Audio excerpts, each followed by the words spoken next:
When I think of masculinity, I see it more as something that's very stealth and stoic. Not so much pounding on your chest, I'm the man, you're the woman type. Roll me, Mac.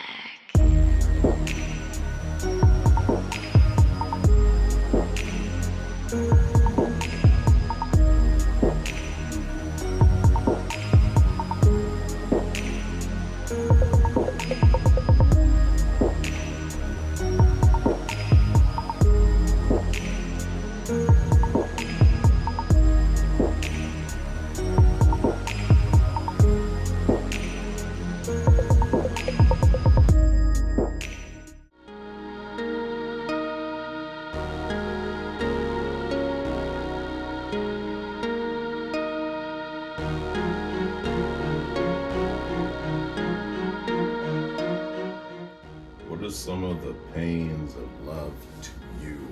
Well, the pains of love. Let me see how I want to kind of attack it. One pain of love for sure is that pain where you know that this relationship is not working out, and the music reflects it. The music hits on a level that you hadn't experienced before. Now this is really like, I want to say this is early 20s time, and I'm recognizing, yeah, this is not panning out well for the both of us. It's not panning out for me, but every song, every note, the feeling behind it, it is hitting 10 times over. And it's like, for me, it was a pain that I love to kind of rehash, to redo,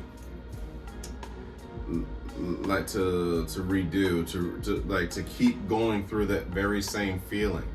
As much as it hurt, it felt good to know that my heart worked. And this is, when I was going through a very similar cycle, I would recycle the same thing, the same feeling over and over again. And as much as I loved it, it kind of pushed me away from the idea of love too.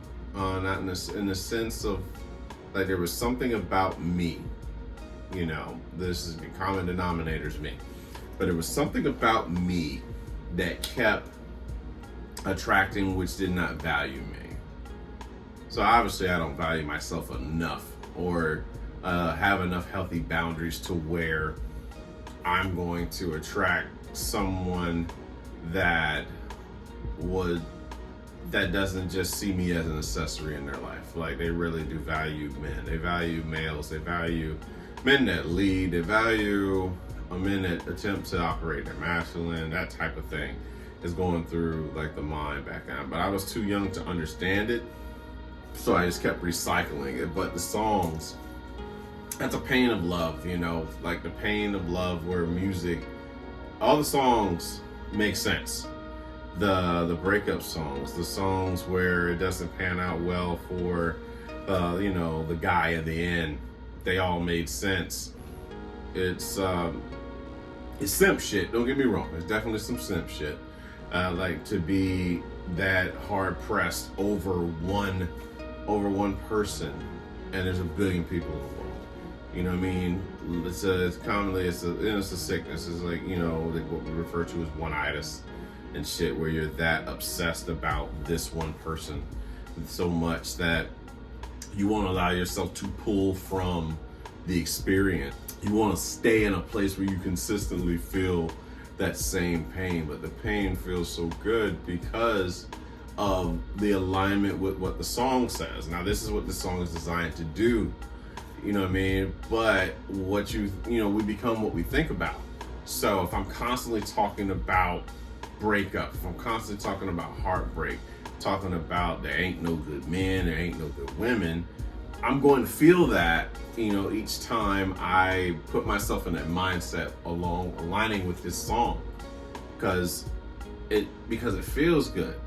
And I believe a lot of us do that shit. I believe a lot of us do that. Even then, I'm talking about me in my early 20s. I'm believing that that's still going on to this day, that there's songs that'll have a person really believing that this is what's going on in their life right now. Like that, the author, the songwriter, the artist, their point of view is my point of view type concept.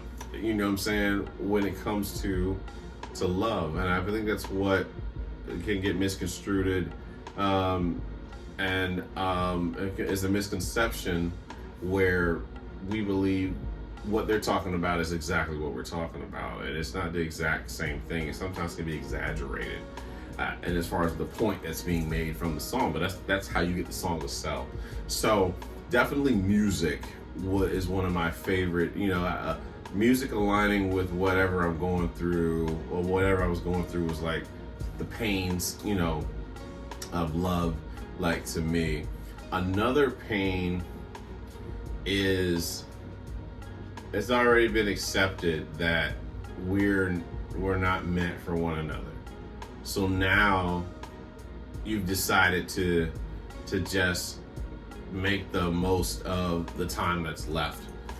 Whether that be a person, for us military folks, a person that gets orders, and you probably won't ever see them again because you're not getting married or whatnot. Well, that happens a lot of times. People get married because they get orders and they don't want to be without the person. But in this case, it's like, okay, it's not going to pan out for us. I'm getting orders. I'm getting out.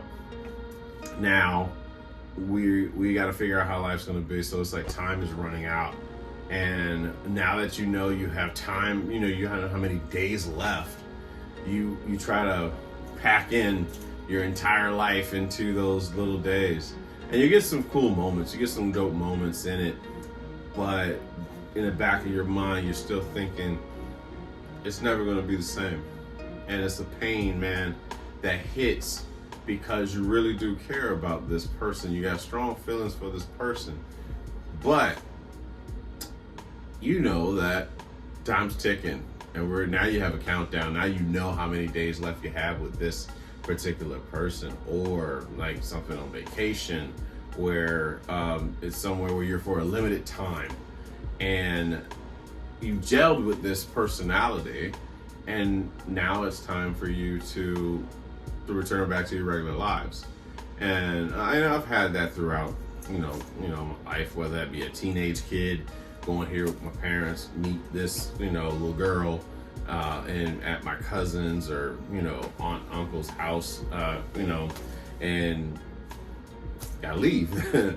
So, but in this particular case, it's more so like somebody that you spent, ample amount of time with, and whether that be an entire summer and you got to go back to, wherever you live, or you spent, you got, again, like I said, the whole thing of getting orders, and because, us, definitely in the Air Force, had that situation where, all right, we're not going to last past this, so We're going out with a bang, literally, is what's going to happen. But as the day gets closer and you have to say farewells, goodbye, see you later, whatever it is, there's a feeling, man. It's like that shit you see on TV. It's like when Zach had to leave the country club with what's the girl? The girl from Kings and Queens. Stacy. Her name was Stacy, I believe, on the show. When they had to go back to Bayside, and Stacy had to stay there with her dad, you know. And what that feeling, you know, I mean, it made us feel what Zach was feeling in that moment. But like, this is it. Let's make the most of this. Let's enjoy this last moment together. And that pain, man, it's one of those things where you're glad you got to. Well, I'm glad I got to experience it. It feels good. It feels like you're doing something rebellious. It feels like this is it. You know, it's almost like those last moments, that Jack and Rose Titanic type feel, and you're about to. This is going to be it. But we can say that we lived this. You know, we experienced this moment, and there's like I said, there's a pain that comes with that, man, because you feel so much dopamine around this person, but they got to go. They got missions to do. There's tasks to be done elsewhere. So you were able to live in the moment while you could. And it's a pain. It's certainly a pain, man. Because you miss having that person in close contact. But as life has shown it, this is just the way it is. So you feel it. You feel it, you know, you allow yourself to get close enough, and then it's time to kind of pull away. Pains, like I said, the pains of love, of like going through another pain of love that to me, another pain of love to me is that feeling of, like I said, getting back to music, but it's more like where you don't go anywhere, you don't leave the room. You don't want to get up to get dressed. You just feel so attached to this being, to this spirit inside this woman or person. For, you know, if it's a woman, it's a guy, girl. You get guy, girl, whatever. But you're so attached that it's over, and now you're just laying there in the dark, you know, got the dark blinds, and you don't want to leave anywhere. You don't want to answer any phone calls. You don't want to get dressed. It's a mild form of depression, but it's more so because you feel like you were so connected to this person, and now it's no more. Your body and brain got so used to seeing this person, talking to this person, and cold turkey, it's gone. Now you have to learn how to live life without it. And some of us don't want to learn to live life without this being in our lives. Go through it. I've done it. I've said I've done it multiple times. I've seen myself, you know, I say younger me. I've seen myself to that point to where I wanted to just be in that moment, in those feels. I mean, I was able to go to work, but after work, no, I wasn't playing any video games. I wasn't going to the gym. I wasn't playing ball. I was wrapped up. I was just caught up in that feeling and waiting for, and almost waiting for somebody to come and pick me up and tell me it was going to be okay. But I just stayed with it, you know, it's like I said, a mild form of depression. And then listening to one particular album on repeat that just can relate to what I believe I was going through. And it was tough. It was tough. You know, it's a tough feeling. It's a tough thing.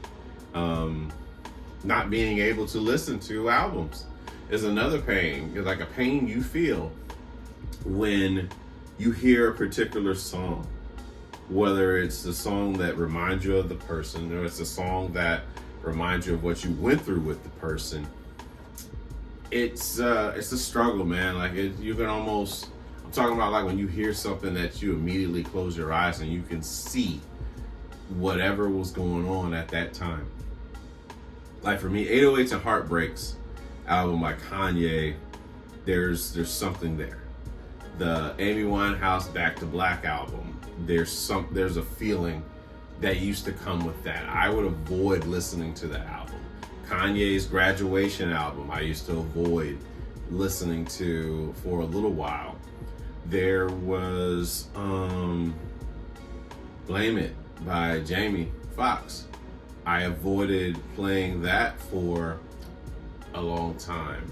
And, you know, it's just the connection that we find ourselves in when it comes to music and whatever we went through. It was connection, attachment, whatever you want to call it. Being human, knowing that this works in here. The heart works, and there's it's pain. There's pain because you desire something so much, and when you're not able to get it, you feel pain. You suffer. I thrive on it. I thrive on suffering. Honestly, I mean, I cause my own suffering. Don't get me wrong, but life will also give you challenges where you do have to suffer to learn from it. So to have a record that sticks out so much, and it eats at you. You feel it each time you hear it. Soul Records, man. Donny Hathaway. Donny Hathaway is someone that understood the pain of love. And it can be trying, right? It can be very trying for the mind. Somebody that felt something once for someone. A few records.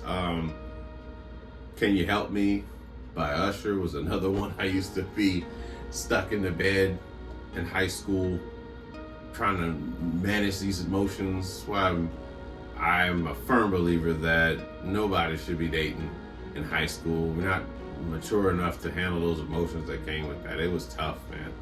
I could see my little stupid ass laying there and just tripping like I'll never find another girl like this, and I couldn't even, I could see that same woman today and be like, what the hell was I thinking? That type of shit. Well, she was a little girl then because I was a little boy, and I imagine it could be the same thing for her. What the fuck was I thinking talking to that type of, that type of person? But it's phases. You go through it. You go through the stages. Be able to laugh at yourself, but to be able to feel, I believe that's important with the pains of love, is knowing that you can feel and not avoiding it.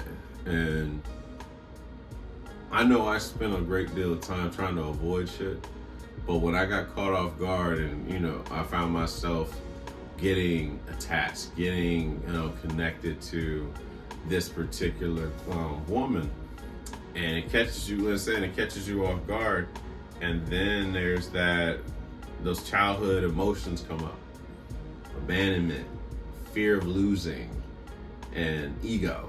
Essentially just ego in short. But you learn how to feel, and I believe that's a good practice to have for us men, is learning how to feel. I believe some women have had enough practice, but for us men some of us men who have tried to block out shit, not let people get close, it's a dope thing to learn how to feel. So, the pains of love, they teach you how to feel.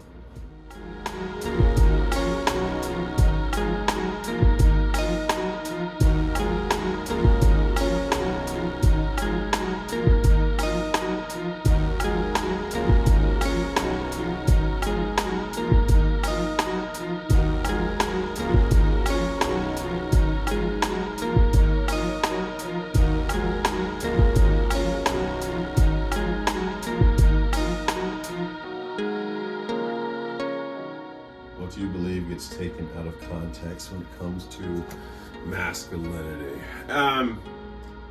What gets taken out of context to me when it comes to masculinity is the idea of what that means. Now, a lot of content goes through social media, and a lot of people are really just looking to make shock value, get reviews, get views, and things like that. And it works because it stirs up emotions in people. And I know for me, when I think of masculinity, I see it more as something that's very stealth and stoic. Not so much pounding on your chest, I'm the man, you're the woman type shit. Or, God forbid, saying things like women shouldn't be allowed to vote, shouldn't be allowed to work, should be barefoot and pregnant. Like, to me, that is very much trying to stir up the average mind of a woman, to feel offended, choosing to be offended. Excuse me. Let's say that. But choosing to be offended by statements like that. I don't necessarily agree with the idea of a woman not being able to vote. That to me is bogus. As far as the work thing goes, if it was up to me and my funds were the way I intend them to be, yes, I would not want the woman I'm seeing to work. Call me a caveman, whatever it is, but I wouldn't want that, especially like if there was like a kid involved or something like that. There's kids involved, she got kids, and like I said, if I'm working and I'm bringing home more than enough bacon for everybody in the home, no, I do not want her. I wouldn't want her to work, and it has nothing to do with her not being able to work. I would just prefer. I believe she's more beneficial to the structure of the home with being at home. You know what I mean? As far as tending to children's needs and not having additional work shit going on where you have to tend to your boss or tend to your subordinates, whatever it is. All of that could be centered right there on, the family. And of course, it wouldn't be something that she would do alone once getting home from work, setting aside time to gel together and work as a team to get whatever done, whatever's required. You know what I mean? And teaching, and again, I believe it's in our nature, in our duty as men to teach our women as well as our children how to manage their emotions. And I believe that's part of masculinity, and that's the part of masculinity I would want to be recognized for, the part that teaches you stoicism in moments where it wouldn't be uncommon for you to lose your shit, but learning how to be calm in chaos, to be that rock on the shore when the ocean crashes against it. And a lot of times that can mean a child who doesn't know how to deal with their emotions, a woman who has something happen at work and wanted to vent that out, because it's healthy to do so, being able to vent, but being that person that sits there and doesn't respond with doesn't respond with emotion, but just listens and allows that person to vent, to feel seen, heard, and loved, and that they're not crazy, whatever it is. Like, to me, that's part of being masculine. And for a man, like, to being able to just listen, the tool of listening, asking the right questions so that whoever you're listening to feels seen, heard, and loved. Taken out of context, concepts about women are stupid or whatever shit that riles people up. I mean, to me, that's not conducive. Are there poor choices that some women make? You damn right. Certainly is. They certainly do. Men do too. And we can get jaded. We can be blindsided by a lot of things, especially a woman's beauty. But for a man, it is imperative for us to know how to make beneficial, efficient decisions. Decision making is key in what I deem to be masculinity. And I say that because it's leading. And if the person that you're following doesn't know how to lead, you lose trust in that leadership. And in order to get respect, we as men must learn how to lead whoever it is that we're dating. You know what I'm saying? And I'm not one that's opposed for taking what a woman has to offer as far as like her ideas and shit, but ultimately it's got to be my decision. And I say that because if indeed I turn to you and we make it your decision most of the time, eventually you're not going to look to me to lead because you've been leading. And this is if you choose to be in relationship, connection, situationship, dating, commitment, marriage, what have you. Lead. It is imperative that we learn how to lead, man, just to have that respect. Because I would say most men who operate in a masculine view love through respect and view respect through love.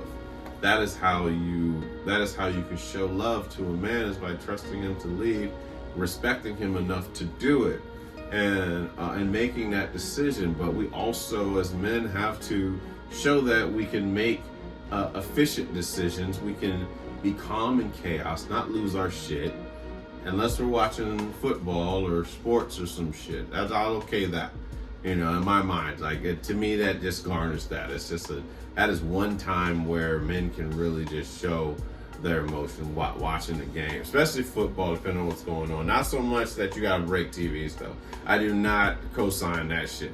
I do not co-sign breaking a TV that costs $2,000 for a play that lasted 2 seconds. I'm not a fan of that shit. It happens. Anger, emotion, passion, whatever you want to call it. But I'm not co-signing that shit. Just learning how to, be calm. But taken out of context, the idea that masculinity is about being all rah-rah and shit, I believe that's taken out of context. The fact that because you're overly aggressive, that makes you masculine. It might be a turn on for some, commonly younger women.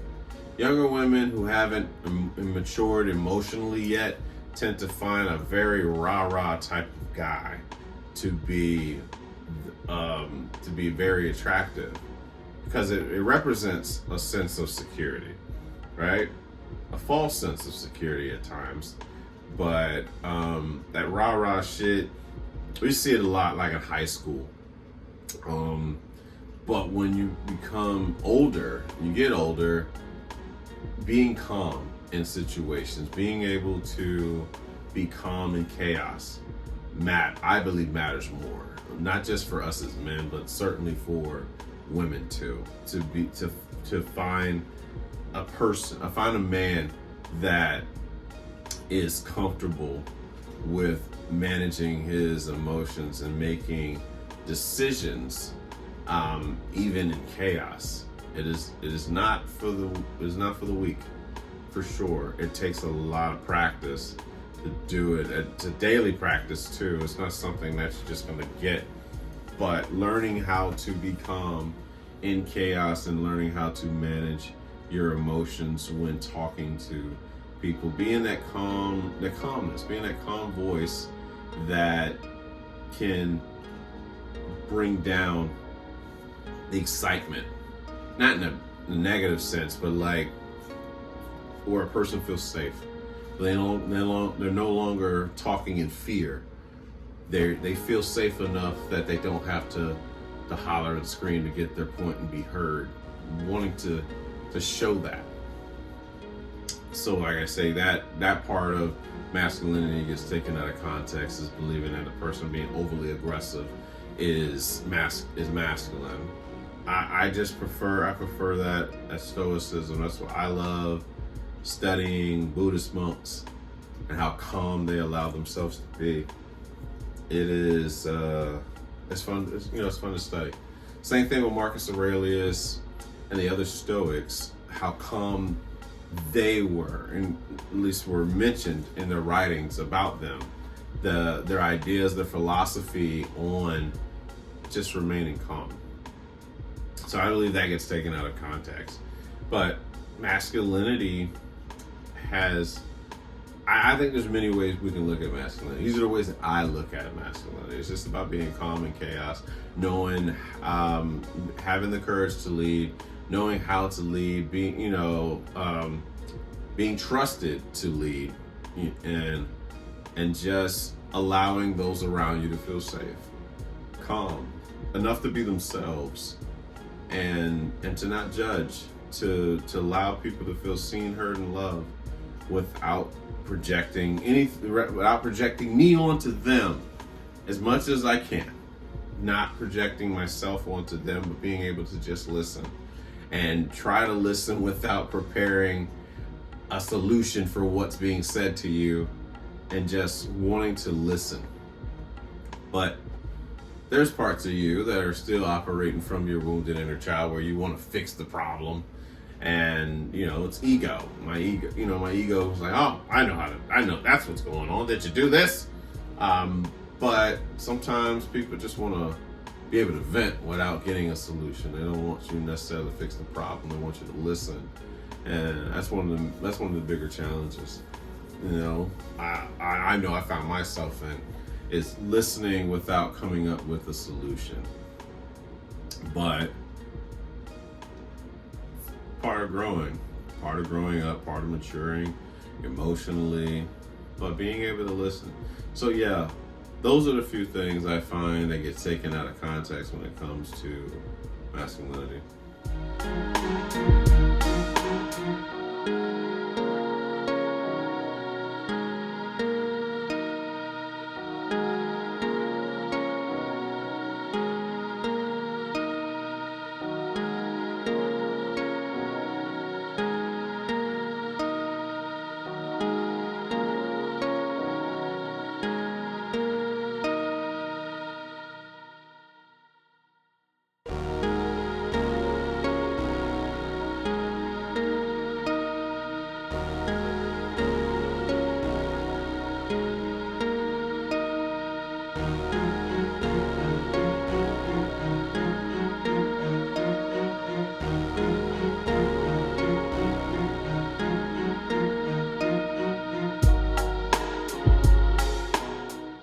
My least favorite movie genre, sci-fi.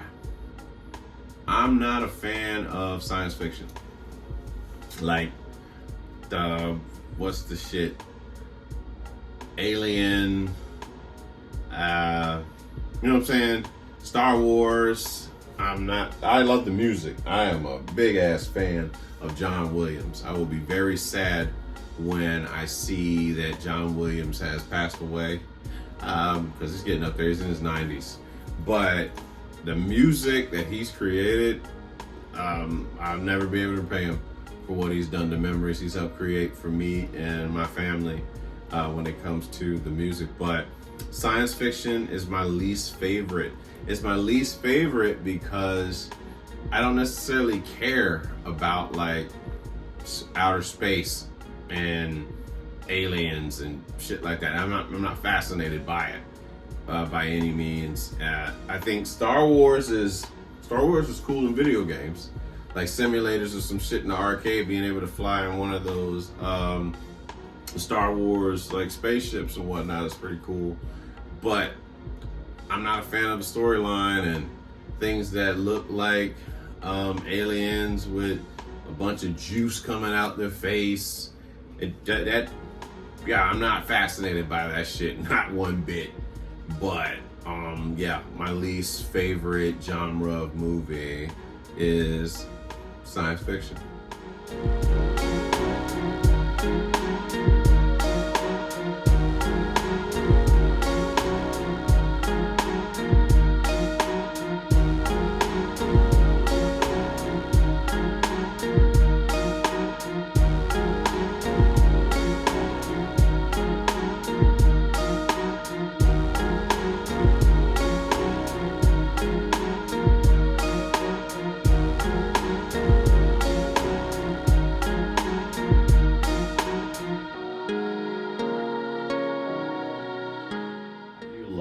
express your appreciation for someone. I express appreciation for someone by vocalizing it, one, but more so in my energy towards them, energy around them. I tend to avoid the unhappy and the unlucky on purpose, be it family, friends, co-workers, people in the streets, whatever, strangers. Just energy won't ever lie. When you just get around people that just have a horrible attitude to be around, it's contagious, it's draining, and I enjoy being around. You don't necessarily have to be, super happy, but I enjoy being around people that enjoy life, that just wake up finding new ways to attack life and not feeling like a victim or entitled to life. Understanding that this could be it. This could be the last day. And if it were the last day, would I be upset about whatever it is that I'm thinking about? Probably not. So if it was not important then, why is it important now? It's entitlement. Then you got so much time left. We don't have that much time left. We don't know when it's going to happen. We just know that's going to happen.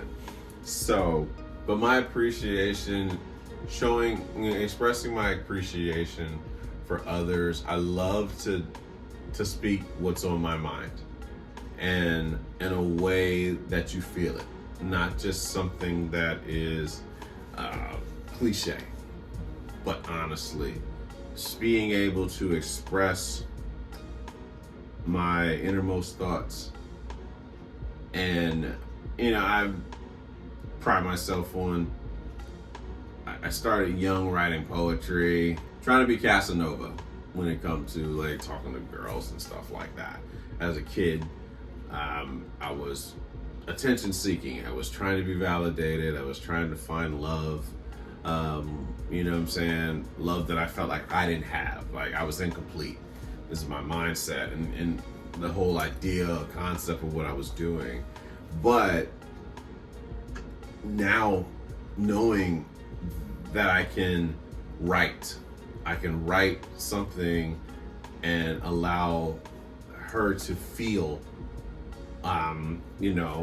everything that is going through my mind and, my emotion, in the pen. So I mean that I enjoy doing. I express appreciation.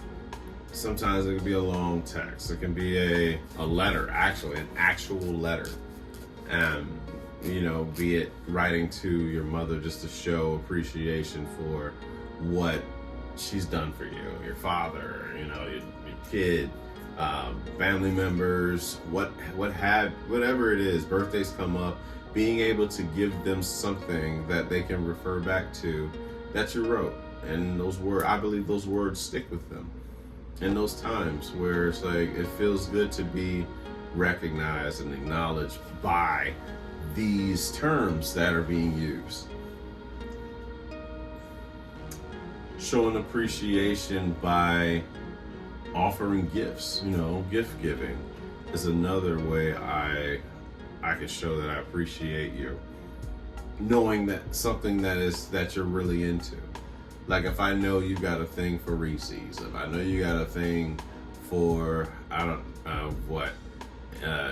peanut M&Ms or Twix, whatever your fucking fix is, being able to show up and give you that, just recognize that I see you. I see you. I know that you have a thing for this. I know it's your crack, or it's your cheat meal, or like knowing what your favorite band was growing up, being able to get a shirt that reflects that band or that artist. Like, it's just an appreciation. Like, okay, thank you for showing me the love that you did. Now here I am going to return that with something that shows you that I know you. That's another way of showing appreciation.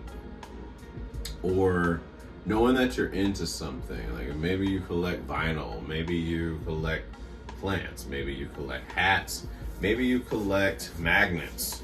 And I'm on vacation. Here you are. This is for you because I thought about you. You've shown me so much love, kindness, and you didn't have to. I'm not special. I'm just as human as anybody else, but this is you. This is you find me to, find yourself to be fond of me. You know what I'm saying? Enough that you show just kindness. And there's people in that world, man, like damn, these people really do exist. When you come from having to defend yourself, not knowing who is who, it's hard to know good from evil in your life. But when you come across certain spirits that really show that they value you, for that moment at least, because people change.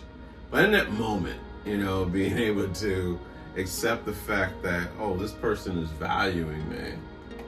I don't know what their motive is just yet, but in this moment, they value me enough to show this kind of kindness. And then, like I said, nothing lasts forever. Everything is temporary. What they might feel for you today, they might not feel for you tomorrow, or not as strong. They won't. But so just live in that moment, and the same for you. It very well could, things could shift, things could change. But being able to, like I said, just show up. Being able to show up for folks, man. That's another thing I like to show appreciation, express appreciation for someone. It's showing up, whether that be a birthday party, whether that be a kid's birthday party, whether that be something you got going on art-wise, entertainment. You got a play that you're in, being able to show up for your friends, showing up for those that you value, those close to you. That's my way of showing appreciation. Just being there. Not nothing special. Don't need to make it about me, but just being there is enough. I believe that is the way. That's my way of showing my appreciation. Yes, there's a lot of things that I would like to work on, things I've worked on, but in a timely manner, knowing when this event is going to be there, I will do my damnedest to be there. I will do my damnedest to be there for those that I value.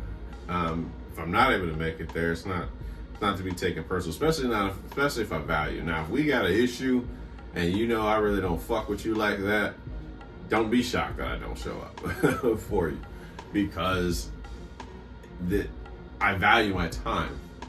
And I prefer to spend it with someone that I enjoy being around. Honestly, just being honest, I prefer to spend my time with those that I feel value me when I'm around. They don't feel entitled to me, and they don't talk to me just any kind of fucking way because they've known me for so long. They don't take me for granted, but literally value my time with them. Because I value my fucking time, and I'm observing whether you value my fucking time. And when I learn that you don't, from a pattern standpoint, then I'm going to remove myself. No hard feelings, no nothing like that. It's just, okay, I have to set a stronger boundary so that I can be valued and feel valued in a sense, reckon it's energy. You just recognizing that energy, those efforts. That's something for me. Showing that effort, willing to drive, multiple hours to meet you, to get, you know what I'm saying? Like, I remember it was me and a friend of mine from work down in Miami. It was our birthday time frame, right? His birthday is the 16th, mine is the 20th. And never been to Universal, but we had talked amongst ourselves as well as our other friends, and we met all in Orlando. And we got to, and I was living in North Carolina at the time. This is 2012. It took, what was that? 10 hours? I think. About 8 hours. Yeah, it was an 8-hour drive from Pope. Yeah, from Fayetteville, Hope Mills area to get to Orlando. It didn't make me never mind, because I was going to be there with my family, the chosen family. And we grew up, we worked together for so long, we knew each other's ins and outs, what annoyed us about them and all that shit. We were just a work family. And so, and military time too. So to drive 8 hours is nothing. It's nothing for somebody that I believe values my time to drive that long. But if I learn, and when I learn that me driving this whatever length feels like it's not being valued, I'm not putting the miles and the wear and tear on the car. It's just my mentality with that. So, I mean, I like to express appreciation for someone in many ways, and those were a lot of them. But yeah, we've reached the end of another episode. I'd really be grateful for you sharing this on your timeline. Be grateful for you hitting like, love, care on Facebook, like or dislike on YouTube, and subscribe to the content, of course, and ideas too. Shoot me a DM, an inbox of any questions that you might have for the show. That'd be really cool. Or text me if you know me and you're watching the show and you have a question that that might be beneficial for something we can kind of discuss on here, because this show is really for us. You know what I mean? And that's really all that matters. I do it for me for sure, but I definitely do it for the audience, so that we all feel seen, heard, and loved based on the content that is spoken on this show. But I'm Romy Mac. Be sure to scan the TikTok thing at the beginning of the show so that you can add the TikTok and catch clips of the show on there, as well as staying tuned for more content from Ask Rome, as well as J.E.T.Sense, podcasting and all that stuff. I'm working on a few things currently. Like I said, changes are to come. Just payday's got to strike, and then some changes can be had. But for now, I'm Romy Mac. This is Ask Rome, and I'm out. Good night, kids.